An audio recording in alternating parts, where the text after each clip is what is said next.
Bonjour, c'est Mohamed Larbi. Alors, la solidarité, c'est l'une des bases de ce qu'on peut appeler les valeurs morales de l'islam, et ça date dès le début, ça date du début de l'islam. Bonjour, c'est Jaloul. أعوذ بالله من الشيطان الرجيم بسم الله الرحمن الرحيم وصلى الله على سيدنا محمد وعلى آله وصحبه وسلم تسليما. C'est vrai que la solidarité est un principe très important dans l'islam, et le Coran a déjà évoqué ce point-là dans la sourate de la table qui s'appelle sourate Al-Maïda, le premier verset ou le deuxième verset. بعد يقول الله تعالى فيه بعد أعوذ بالله من الشيطان الرجيم بسم الله الرحمن الرحيم وتعاونوا على البر والتقوى ولا تعاونوا على الإثم والعدوان. Dans ce verset, le Dieu nous ordonne à s'entraider pour le bien et ne pas s'entraider pour le mal. C'est-à-dire que la solidarité pour le musulman, bien sûr, elle vient du message divin du Coran, comme vous venez de le citer, mais il y a aussi, dès le départ, le prophète a eu besoin, parce qu'il était tout seul, il a commencé à prêcher tout seul, et après il a eu des compagnons qui sont venus à lui, entre autres Abu Bakr Siddiq, et donc on s'est réunis autour de lui. C'était comme ça que la solidarité, d'abord avec le prophète, a commencé, et puis lui, il a prêché cette vertu, ce principe moral pour les musulmans. Sayyidina Muhammad sallallahu alayhi wa sallam, lorsqu'il a été devenu prophète, c'est-à-dire lorsqu'il a reçu le message de la prophétie, et lorsqu'il a commencé à prêcher le message divin, l'islam, il y en a quelques-uns qui se sont groupés autour de lui, ce qui a formé une sorte de solidarité. Et Sayyidina Muhammad sallallahu alayhi wa sallam a essayé de demander, il a insisté beaucoup aux riches d'aider les pauvres. C'est-à-dire les pauvres croyants ont été aidés souvent par les riches. Et depuis là, de ce temps-là, de cette époque-là, le musulman, c'est-à-dire les gens qui ont embrassé l'islam, ont su que parmi les objectifs importants de l'islam, c'est d'être solidaire.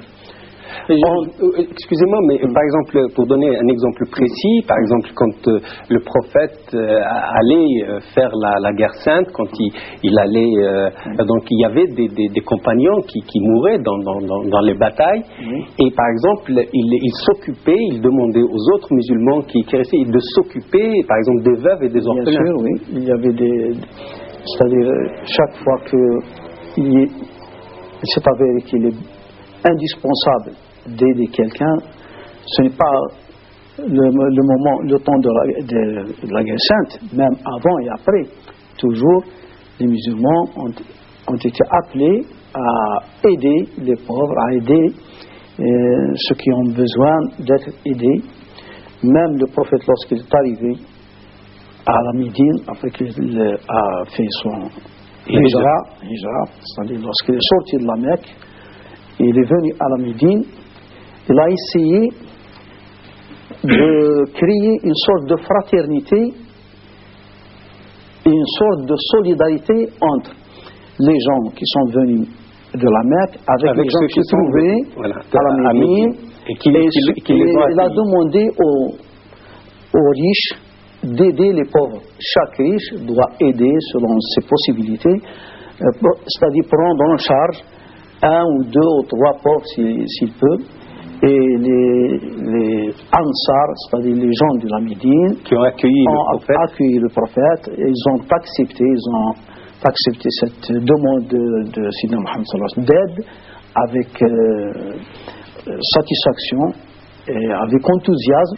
L'islam a demandé aux musulmans d'être solidaires, c'est-à-dire d'aider les gens qui ont besoin de l'aide, même s'ils ne sont pas musulmans, par exemple, il a insisté qu'on doit aider le voisin sans prendre considération de sa religion, sa race ou sa... Il suffit qu'il est voisin, qu'il a besoin d'aide, on l'aide. Et je peux dire sans exagération que s'il y a une qualité ou quelque chose qui distingue, je ne dis pas cette région, mais les gens que je connais moi ici, dans cette région, c'est leur solidarité qui est très manifeste dans toutes les circonstances. Comment ça se passe concrètement? Par exemple, c'est-à-dire lorsqu'il y a un décès et que le mort, c'est-à-dire qui n'est pas assuré, parce qu'il y a des gens qui sont assurés pour leur transfert ou bien pour leur cérémonie funéraire, il y a des gens qui ne le sont pas et qui sont nécessiteux. Pour ces gens-là qui sont nécessiteux, il y a des gens qui sont bénévoles, qui viennent à la mosquée demander de l'aide aux fidèles, et les fidèles sont prêts à leur aider. C'est-à-dire ils se cotisent pour pouvoir, par exemple, payer les frais, oui. Pour couvrir tous les frais, et même pour aider leur famille, si la laisse des gosses ou une veuve ou quelque chose comme ça, ils peuvent l'aider dans ce sens-là. Et il y en a d'autres aspects de solidarité, par exemple, quelquefois on ramasse de l'argent de la zakat al-fitr et on la distribue aux malades dans des hôpitaux.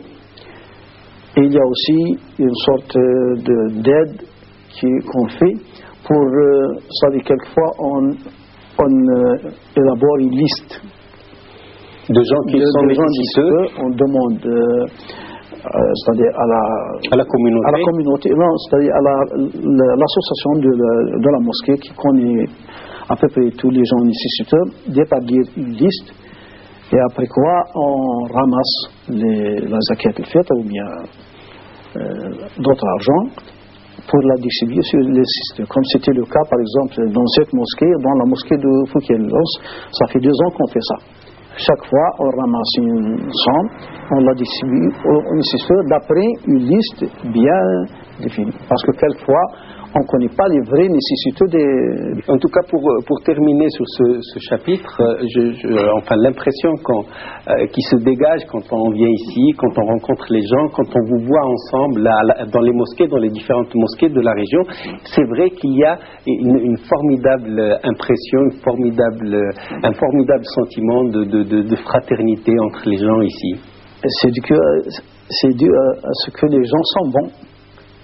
Sont des gens de nature, sont des gens bons qui sont moi je vois ça, c'est-à-dire on le sent concrètement, qui sont prêts et qui acceptent à participer à toute action humanitaire ou quelque chose comme ça. Ils sont prêts, c'est-à-dire qu'ils sont des gens qui sont bons, qui sont fraternels, qui sont accueillants et qui sont prêts à aider les autres, à se dévouer pour le service de la communauté. Oui, c'est ça.